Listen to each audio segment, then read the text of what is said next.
Welcome to Shadow Case, a true crime documentary series exploring the most mysterious and haunting cases from around the world. Today, the vanishing of Elisa Lam, the girl in the water tank. On February 13, 2013, the Los Angeles Police Department released a video. It showed a young woman behaving strangely inside a hotel elevator. She pressed every button. She peeked into the hallway. She gestured as if talking to someone who was not there. That woman was Elisa Lam. The video went viral. It was called creepy, disturbing, unexplainable. And 6 days after it was released, her body was found inside a water tank on the roof of the hotel. How did a 21-year-old Canadian tourist end up dead in a sealed water tank on the roof of a Skid Row hotel? The official answer is accidental drowning. But the questions that remain, those are what keep this case alive. Elisa Lam was born Lam Hoi on April 30, 1991, in Vancouver, British Columbia. Her parents were immigrants from Hong Kong. She was a student at the University of British Columbia. Elisa kept a blog called Ether Fields, where she posted fashion photos and wrote about her life. She was diagnosed with bipolar disorder and depression. She had been prescribed several medications, but she had a history of not taking them. On several occasions, she suffered hallucinations that would cause her to hide under her bed for refuge. In late January 2013, Elisa decided to travel alone to California. She took Amtrak and intercity buses. She visited the San Diego Zoo. She posted photos online. She seemed to be enjoying herself. On January 26, she arrived in Los Angeles. 2 days later, she checked into the Cecil Hotel, a budget hotel near Skid Row in downtown LA. She was originally assigned a shared room, but her roommates complained about odd behavior. She was moved to a private room.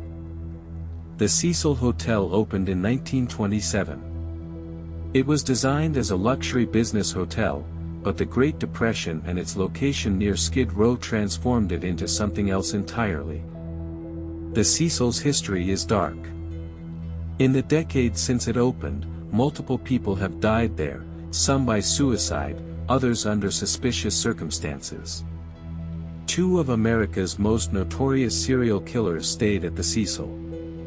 In 1985, Richard Ramirez, the Night Stalker, lived at the Cecil during his murder spree across Los Angeles.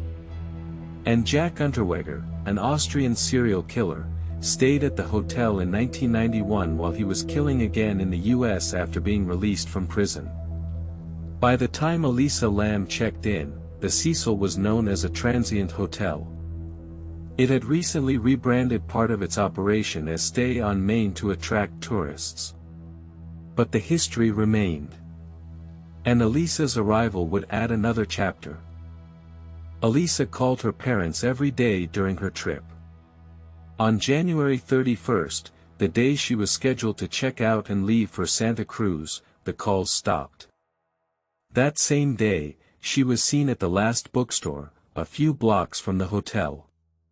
The manager later described her as outgoing, lively, friendly. She was buying gifts to take home to her family.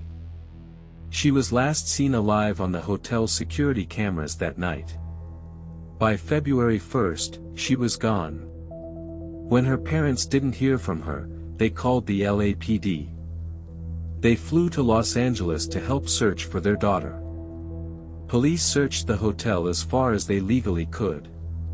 Dogs went through the building, including the rooftop. They found nothing. On February 6, the LAPD posted flyers with her photo online and in the neighborhood. The case was starting to attract attention. But there were no leads, no witnesses, no trace of Elisa. On February 13, the LAPD released the elevator surveillance footage. It is roughly 2.5 minutes long. And it is one of the most disturbing pieces of video ever released in a missing persons case. Elisa enters the elevator.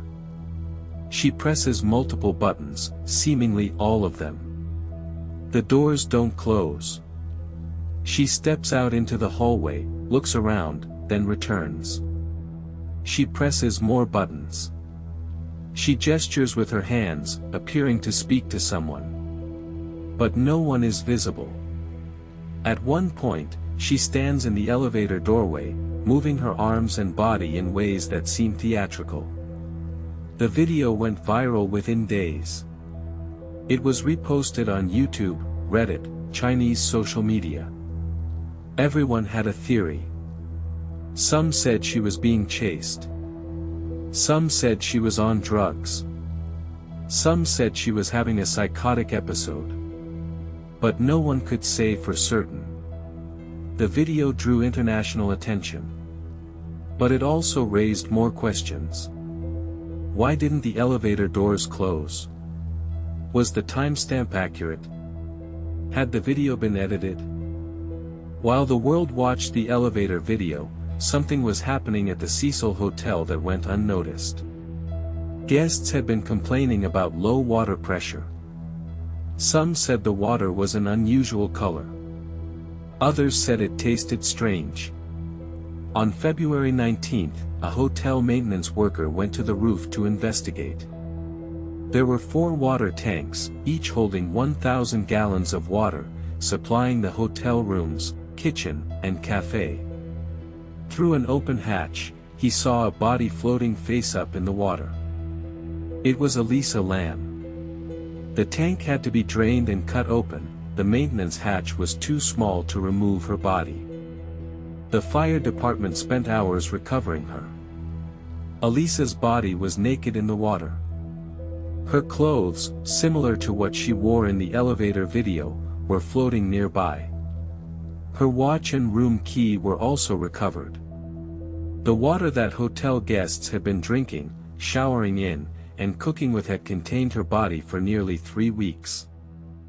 The autopsy found no evidence of physical trauma or sexual assault. Her body was moderately decomposed, but the cause of death was clear: drowning. Toxicology tests showed traces of her prescription medications, but at very low levels. She had not been taking her medication as prescribed.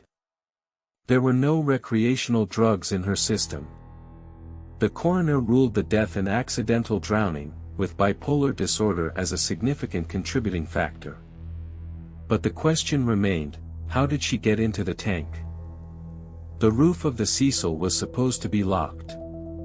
Doors and stairs leading up required staff passcodes.